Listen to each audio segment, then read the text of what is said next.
भगवान शिव और सती का प्रेम की कहानी। दक्ष प्रजापति की सभी पुत्रियां गुणवती थीं। फिर भी दक्ष के मन में संतोष नहीं था। वे चाहते थे उनके घर में एक ऐसी पुत्री का जन्म हो जो सर्व शक्ति संपन्न हो एवं सर्व विजयिनी हो। अतः दक्ष एक ऐसी ही पुत्री के लिए तप करने लगे। तप करते करते अधिक दिन बीत गए तो भगवती आद्या ने प्रकट होकर कहा, मैं तुम्हारे तप से प्रसन्न हूं। तुम किस कारण तप कर रहे हो? दक्ष ने तप करने का कारण बताया तो मां बोली, मैं स्वयं पुत्री रूप में तुम्हारे यहां जन्म धारण करूंगी। मेरा नाम होगा सती। मैं सती के रूप में जन्म लेकर अपनी लीलाओं का विस्तार करूंगी। फलतः भगवती आद्या ने सती रूप में दक्ष के यहां जन्म लिया। सती दक्ष की सभी पुत्रियों में सबसे अलौकिक थीं। सती ने बाल्यावस्था में ही कई ऐसे अलौकिक आश्चर्यचकित करने वाले कार्य कर दिखाए थे जिन्हें देखकर स्वयं दक्ष को भी विस्मयता होती रहती थी। जब सती विवाह योग्य हो गई तो दक्ष को उनके लिए वर की चिंता होने लगी। उन्होंने ब्रह्मा जी से इस विषय में परामर्श किया। ब्रह्मा जी ने कहा, सती आद्या की अवतार हैं। आद्या आदिशक्ति और शिव आदि पुरुष हैं। अतः सती के विवाह के लिए शिव ही योग्य और उचित वर हैं। दक्ष ने ब्रह्मा जी की बात मानकर सती का विवाह भगवान शिव के साथ कर दिया। सती कैलाश में जाकर भगवान शिव के साथ रहने लगीं। भगवान शिव के दक्ष के दामाद थे, किंतु किसी वजह से दक्ष के हृदय में भगवान शिव के प्रति बैर और विरोध भाव पैदा हो गया। एक बार देवलोक में ब्रह्मा ने धर्म के निरूपण के लिए एक सभा का आयोजन किया था। सभी बड़े बड़े देवता सभा में एकत्र हुए। भगवान शिव भी इस सभा में बैठे थे। सभा मंडल में दक्ष का आगमन हुआ। दक्ष के आगमन पर सभी देवता उठकर खड़े हो गए, पर भगवान शिव खड़े नहीं हुए। उन्होंने दक्ष को प्रणाम भी नहीं किया। फलतः दक्ष ने अपमान का अनुभव किया। केवल यही नहीं, उनके हृदय में भगवान शिव के प्रति ईर्ष्या की आग जल उठी। वे उनसे बदला लेने के लिए समय और अवसर की प्रतीक्षा करने लगे। एक बार सती और शिव कैलाश पर्वत पर बैठे हुए परस्पर वार्तालाप कर रहे थे। उसी समय आकाश मार्ग से कई विमान कणखल की ओर जाते हुए दिखाई पड़े। सती ने उन विमानों को दिखकर भगवान शिव से पूछा, प्रभो, ये सभी विमान किसके हैं और कहां जा रहे हैं? भगवान शंकर ने उत्तर दिया, आपके पिता ने बड़े यज्ञ का आयोजन किया है। समस्त देवता और देवांगनाएं इन विमानों में बैठकर उसी यज्ञ में सम्मिलित होने के लिए जा रहे हैं। इस पर सती ने दूसरा प्रश्न किया, क्या मेरे पिता ने आपको यज्ञ में सम्मिलित होने के लिए नहीं बुलाया? भगवान शंकर ने उत्तर दिया, आपके पिता मुझसे बैर रखते हैं, फिर वे मुझे क्यों बुलाने लगे? सती मन ही मन सोचने लगी।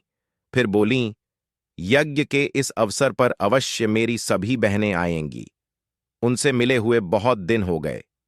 यदि आपकी अनुमति हो तो मैं भी अपने पिता के घर जाना चाहती हूं। यज्ञ में सम्मिलित हो लूंगी और बहनों से भी मिलने का सुअवसर मिलेगा। भगवान शिव ने उत्तर दिया, इस समय वहां जाना उचित नहीं होगा। आपके पिता मुझसे बैर रखते हैं, हो सकता है वे आपका भी अपमान करें। बिना बुलाए किसी के घर जाना उचित नहीं होता है। इस पर सती ने प्रश्न किया, ऐसा क्यों? भगवान शिव ने उत्तर दिया, विवाहिता लड़की को बिना बुलाए पिता के घर नहीं जाना चाहिए, क्योंकि विवाह हो जाने पर लड़की अपने पति की हो जाती है। पिता के घर से उसका संबंध टूट जाता है। लेकिन सती पीहर जाने के लिए हठ करती रहीं, अपनी बात बार बार दोहराती रहीं। उनकी इच्छा देखकर भगवान शिव ने पीहर जाने की अनुमति दे दी। उनके साथ अपना एक गण भी साथ में भेज दिया। उस गण का नाम वीरभद्र था। सती वीरभद्र के साथ अपने पिता के घर गईं। घर में सती से किसी ने भी प्रेम पूर्वक वार्तालाप नहीं किया। दक्ष ने उन्हें देखकर कहा, तुम क्या यहां मेरा अपमान कराने आई हो? अपनी बहनों को तो देखो, वे किस प्रकार भांति भांति के अलंकारों और सुंदर वस्त्रों से सुसज्जित हैं। तुम्हारे शरीर पर मात्र बाघांबर हैं। तुम्हारा पति श्मशानवासी और भूतों का नायक है। वह तुम्हें बाघांबर छोड़कर और पहना ही क्या सकता है? दक्ष के कथन से सती के हृदय में पश्चाताप का सागर उमड़ पड़ा। वे सोचने लगीं, उन्होंने यहां आकर अच्छा नहीं किया। भगवान ठीक ही कह रहे थे, बिना बुलाए पिता के घर भी नहीं जाना चाहिए। पर अब क्या हो सकता है? अब तो आ ही गई हूं। पिता के कटु और अपमानजनक शब्द सुनकर भी सती मौन रहीं। वे उस यज्ञ मंडल में गईं जहां सभी देवता और आरार्षि मुनि बैठे थे तथा यज्ञ कुंड में धू धू करती जलती हुई अग्नि में आहुतियां डाली जा रही थीं।